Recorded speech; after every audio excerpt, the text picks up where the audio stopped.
Hi guys, it's Liam, and this is the Englishman in Moscow. I recently put a question on my VK, Facebook and Twitter pages. I was talking about the different stereotypes of English people that seem to fly around Russia. I got loads of answers, so thank you very much for that, guys. But the most popular ones that I got were Big Ben, the Queen, pubs, and then finally Sherlock Holmes. Or this one. Or this one. А может русский? In reality, it's not just Shakespeare or Sherlock Holmes. What we find is that there are two different types of English people. Exhibit A, the footballer. The football fan is the bread and butter of the modern English man. If you don't know what bread and butter is, check out the description below. On the other hand, you have the classic English intellect.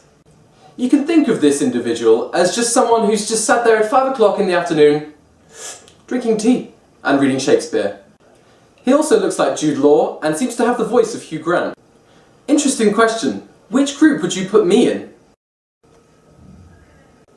From the comments that I got, you all seem to know that we have a lot of red things. Red buses, red phone boxes, red post boxes even. We're not just a country of red, you know.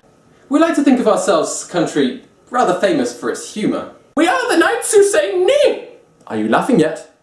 So, to make this a little bit more educational, I'm going to tell you a few cool different facts about England. Did you know that the big tower that we all call Big Ben is actually called Elizabeth Tower, and it's the bell that's called Big Ben? We like to think that we're also very famous for being talkative and polite. Did you know that in England we actually have a traditional starting phrase, or even topic for conversation? The weather. For example, if you're in England and you're at the bus stop, and someone starts talking to you about the weather, you're likely to hear, Jesus Christ, it's raining. The forecast said it would, so you have to start the conversation. But if you're in Yorkshire, you might hear them say, bloody hell, it's raining. So my number one response to any kind of weather question is, it's still snowing in Russia. Did you know that we think that we've actually created every single sport on the planet? Rugby, football, tennis, volleyball, badminton, hockey. Biggest half of the English towns seem to all be named after sports. We have the towns football, rugby, tennis. So we did create them. It's undeniable. And finally, a popular answer was 5 o'clock tea. But in reality, I've never actually seen anyone have this 5 o'clock tea. In fact, in Yorkshire, tea is another word for dinner, which I believe in Russia is learnt as the word supper.